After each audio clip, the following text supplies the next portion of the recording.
Alrighty, Cherub. So today we're going to be talking about Spain, Spanish Baroque, as well as the influence of the Baroque in Latin America, the Spanish throughout the Spanish Empire. Okay. A couple things that you need to know is that they're going to be mixing indigenous art with Spanish art. Okay, there's going to be this definite influence and an reach from the indigenous cultures of the Americas into the art. They're also going to, because the Spanish Empire is quite large and goes into Africa and Asia as well, there's going to be some influence from Africa and Asia as well into this art. Okay. They're going to create religious subjects as well as secular ones. And we'll see that here in a second. So we'll see histories, we'll see genres, etc. Okay. Now, what's going to happen here, why the Baroque is happening here in Spain, in Italy, the Baroque is trying to prop up and welcome people back to the Catholic Church. Up north, it's trying to show off their new wealth and influence trade, and to inspire piety in that way. In Spain, the Baroque is trying to prop up the monarchy. Okay, the Baroque, it worked in Rome as far as trying to bring people back, and so they're going to see it as a means to prop up the Spanish Empire begins to start to not do great, and compared with other colonial powers in Europe, and so to try and prop themselves up, they incorporate this Baroque art, okay, as a type of political propaganda. So again, we're going to be having some religious art, some political art, an art that demonstrates your place in society. That's going to become very important, and it's going to show that mixing of ideas and forms from across the empire. What you also need to know, we're going to get to this later, is that there is a caste system. Spain does invent a caste system for their New World holdings. The top of the caste are people that are born in Spain. Okay, these are the Españoles. The people that are born in Spain are the top of the pyramid. If your parents were born in Spain, but you happen to be born in the Americas, you're half a step below, and you're a Creole. Okay, you're already not the same as your parents. If you are mixed with the Spanish and the the indigenous population, then you're going to be half a step below the Creoles. And then there is a mixing of what is a person who is mixed with a Mestizo. Okay. If you're part African, if you're African and European, it becomes this whole stratification. They're going to invent artistic ways of delineating who you are. It's a complete, it's a caste system, so it's inherently racist. But we're going to take a look at the caste painting, the casta painting here later. Okay. So these are our pieces, and we are going to be jumping over here to Spain. All right. The one Spanish piece that we're going to be taking a look at is this. It's called Las Menines.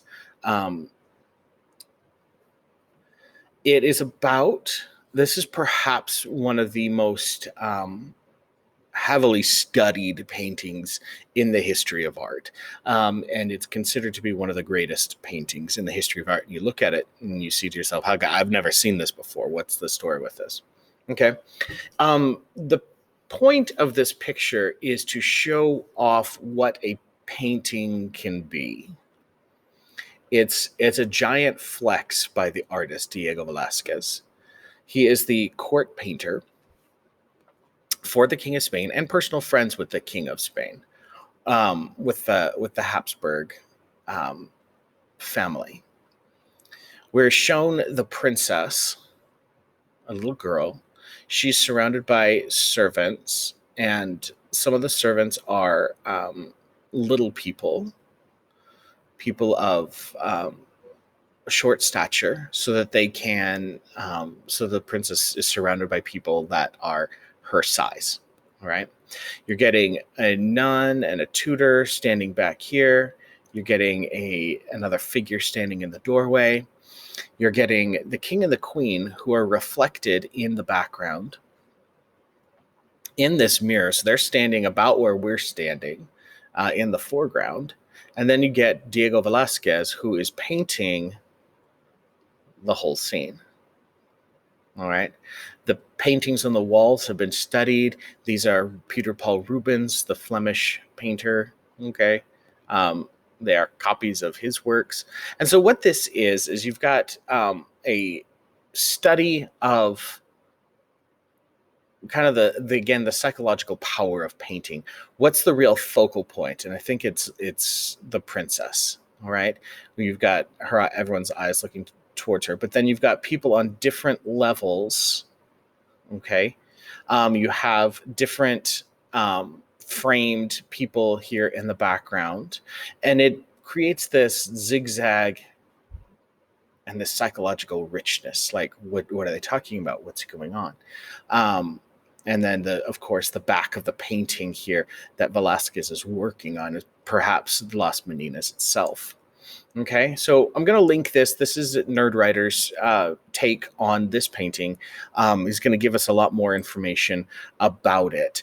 Okay, and what it's going to do, it's going to, for one, show Velázquez as part of the royal family, like he's there and has access to it. So it's kind of a flex for him to say, like, haha, I'm here and I know these people. But it was intended for the king, and it's to show off the importance of painting as an art, not just a craft. Okay. He has given himself the cross of Santiago, showing that he belonged to an order of knights. Okay. And it's interesting, and we will look at this picture as if it's, in our 21st century American lens, but it was unusual at the time in the fact that it is like a photograph, because people are caught mid-conversation, they're just talking, and it feels very natural in that sense. Okay, so the characters are grouped in 2s and 3s. Again, we've got her maids, we've got the pictures of Rubens, and everything. There are the three central focal points, and again, it's got that interesting composition. So go ahead and watch that Nerdwriter video. Again, he's going to give you a little more information about why this is an important piece. Okay, but this is called Las Menines by Diego Velázquez.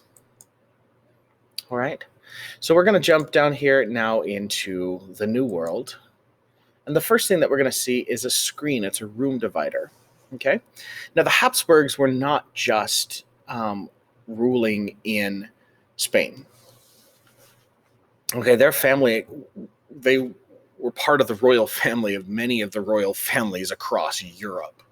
All right, so what the Habsburgs then are going to be showing they're going to be ruling in the Austro-Hungarian Empire. Okay, the Austrian Empire off into Eastern Europe.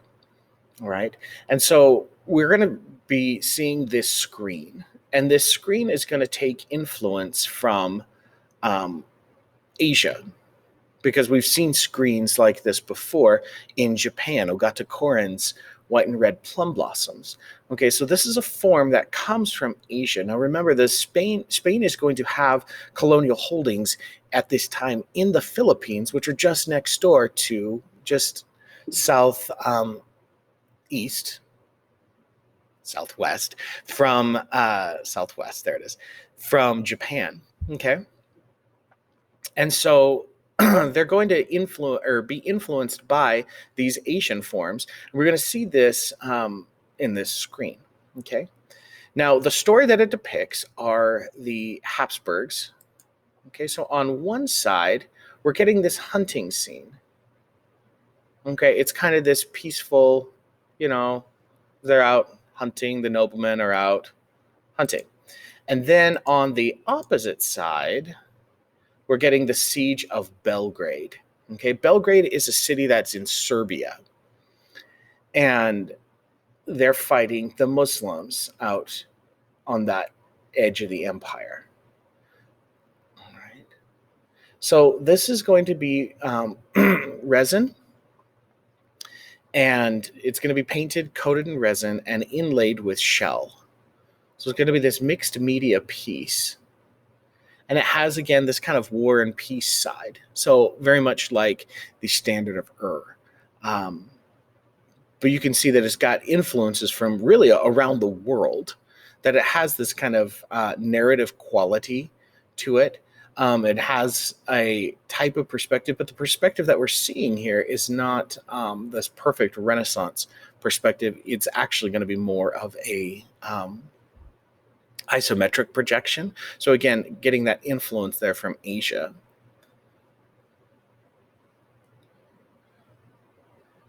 So again, here's a clip I'm going to link above about the screen, the Habsburg screen here. So it is going to be inlaid with mother of pearl. Okay, it is going to be covered in lacquer resin, which is again an Asian technique. It's called a biombo, which is a screen. Again, it's decorating. It's a room dividing screen. It depicts that war and peace. So it has that duality, which is, again, very American. This is going to be made for the Viceroy of Mexico. Okay, the ruler, the governor of Mexico, the Spanish governor. Okay, his wife is going to be coming from Moctezuma, descended related to him.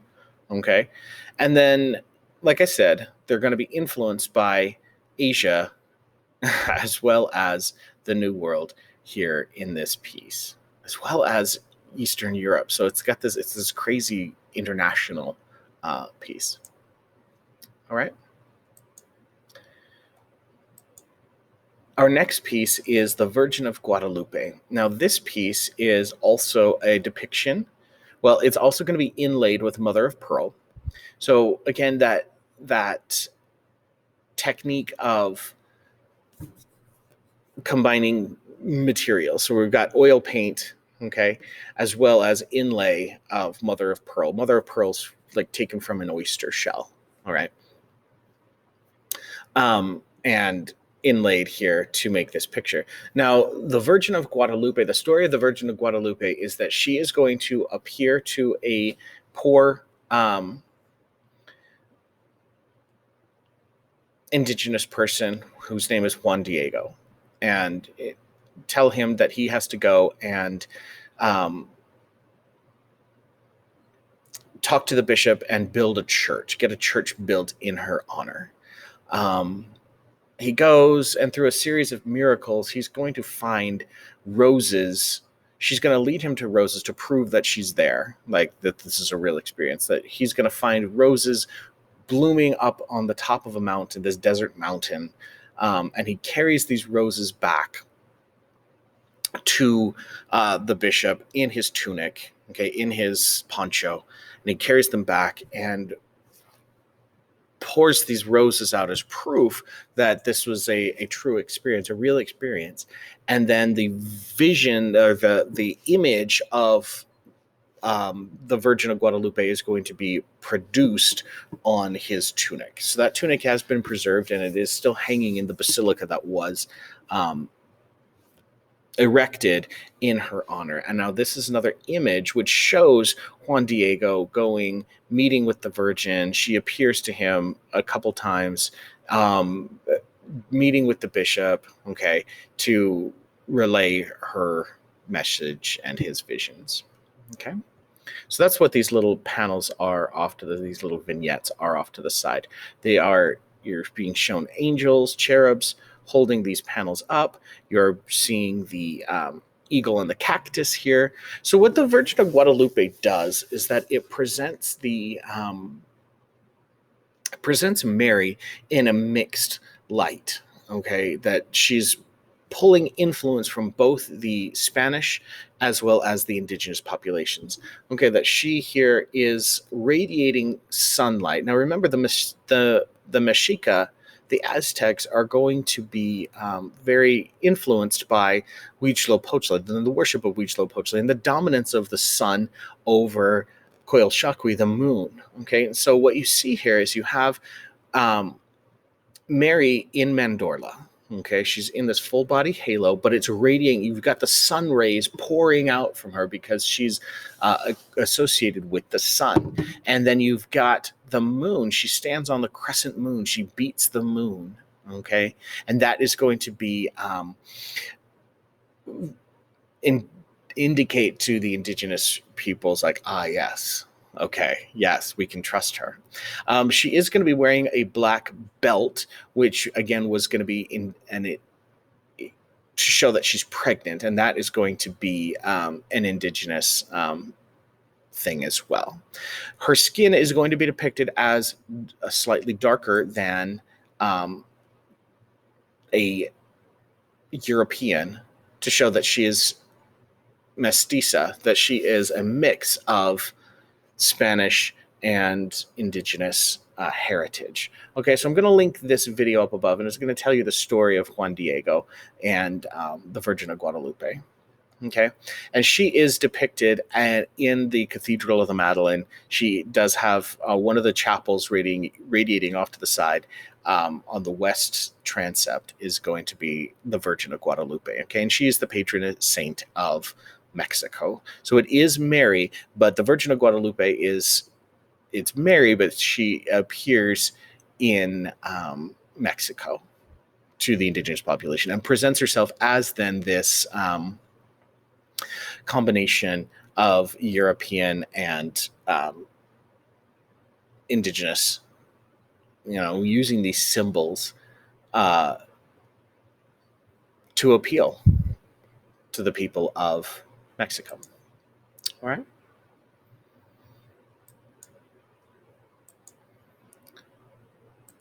Now, our next piece deals directly with that, and it's called, and this is by an artist named Juan Rodriguez Juarez, and this is called The Spaniard and the Indian Produce a Mestizo. Okay.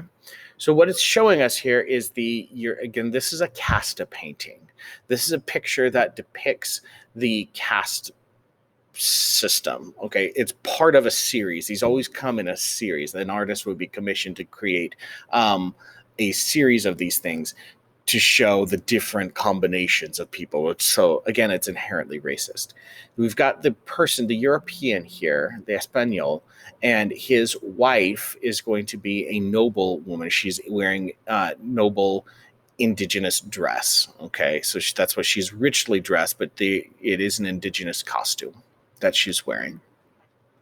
Their child she is indigenous, he is European born, and their child then is the mestizo. And so you're always going to have words that indicate who the players are, who the parents are, and what their child is called, what their particular blend is going to be named as. So the Espanol and the Indian are going to produce the mestizo. Now, this second child that's carrying the baby, is not one of their children. This is an indigenous slave servant girl.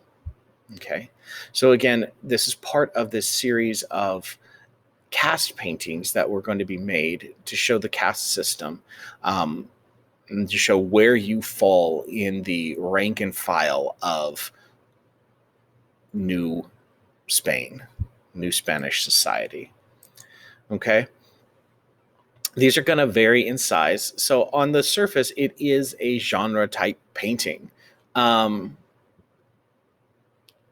right. It is just like a family setting. So compare that to other family settings that we've seen, Akhenaten, and Nefertiti and children. Compare that to other family depictions that we've seen. And this one has this racial component to it. All right.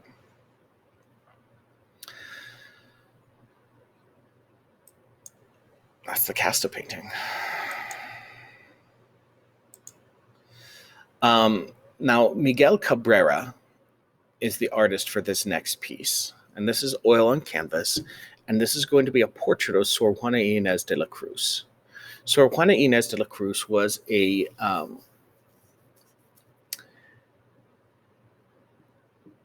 intellectual. She was perhaps the first intellectual in New Spanish society, in the history of New Spanish society. Okay. She is going to study. She's going to learn how to read. She tries to get to go to school by dressing up as a man, and it's not allowed to go to school. So her grandfather, fortunately, owns an extensive library, and so she reads. And then she gets brought to the court of the Viceroy of New Spain and shown off as like kind of this trick pony where they ask her questions and to test her knowledge. Okay, and she blows them all out of the water. Sor Juana Inés de la Cruz later is going to join the Catholic Church. She is a Catholic, obviously, but she's going to join the and become a nun in that sense, so that she can stay unmarried and keep doing research and writing. And she writes poems, and she writes plays, and she writes books, and she's this just powerhouse of a woman. And she eventually runs afoul of the church, okay, who do not take kindly to her writings.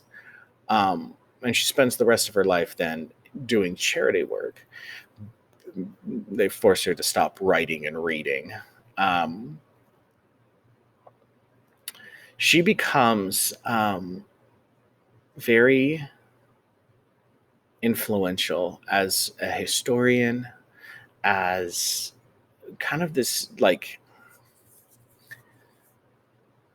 she's one of the most important lady figures that you've never heard of, because she's a big deal in Mexican identity, okay, as a historical figure, that her influences reaches far and wide. Okay, so you can see that she's wearing this medallion here, and that was part of her nun's costume, where they would carry around their neck a large portrait of a sacred scene. It looks to me the one that she is wearing in this one is perhaps the Annunciation. Okay, but you see her in this portrait by Miguel Cabrera, in which it's very Baroque, with the red velvet drapery hanging. She is surrounded by her books. She is mid writing, okay, and she turns, just like acknowledges the audience as she turns and looks out. But she sits in her high backed chair and acknowledges the audience with a flicker of her eyes, and again surrounded by her books. We're going to link the TED Ed in the description above, so you can get a sense more of who she is and what she does. So this would have been a posthumous painting. Okay, it would have been painted after she had died as a way to celebrate her. Okay, her hands are delicate. She's got that regal bearing to show that she is of noble birth. Okay, she's wearing her rosary beads, and she is going to be a prodigy. She's really a genius. Okay, she is a mixed race person. She is going to learn the Mexica language and be able to converse in Spanish, in Latin, in the trendy European languages, as well as in Nahuatl. Okay.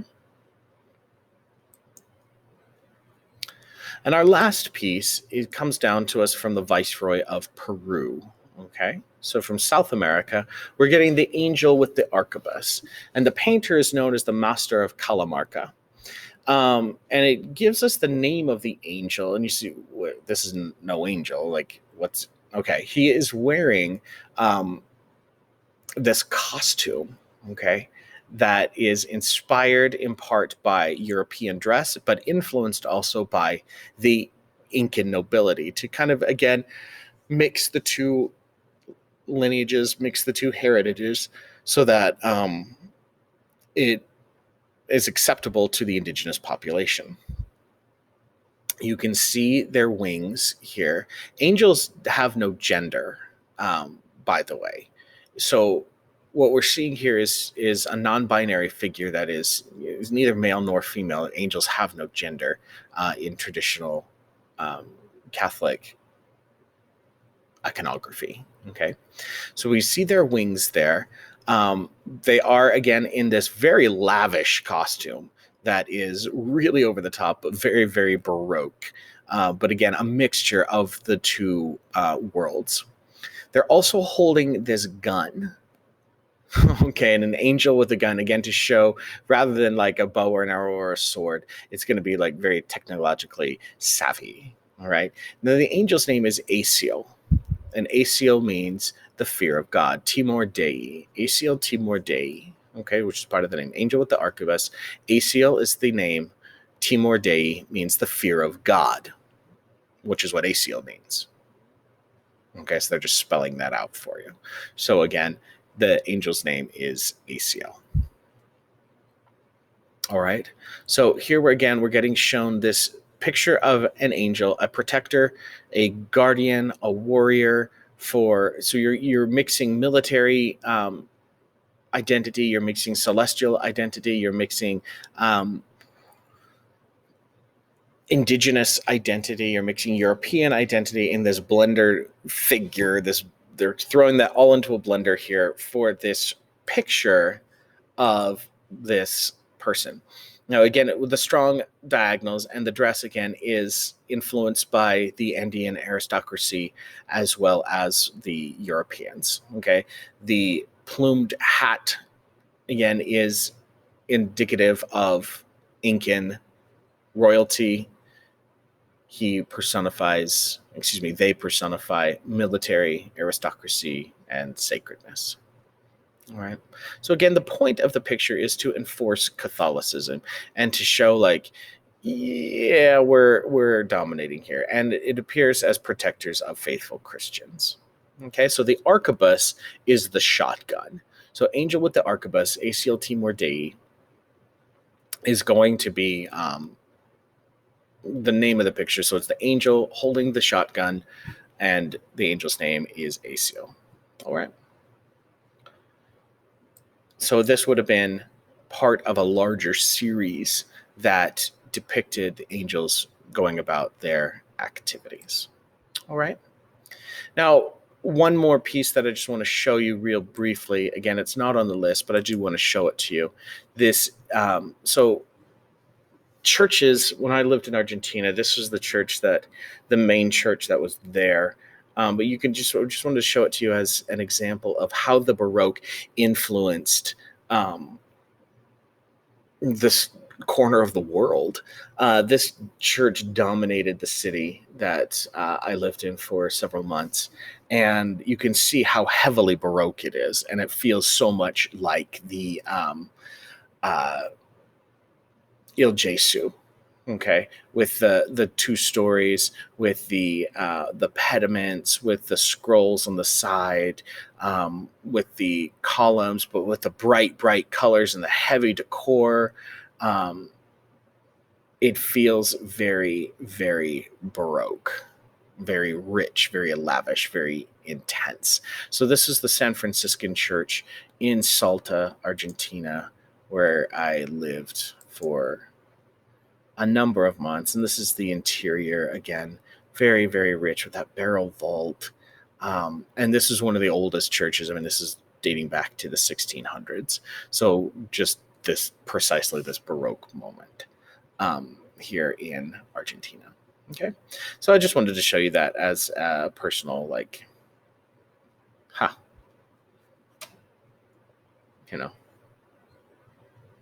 view. Anyway, so this is the Baroque in New Spain, and you can see how it differs from the Baroque in Italy, and it differs from the Baroque up north as well. Next time, we're going to be talking about the Rococo and seeing how art, again, turns weird and turns pink. See you then.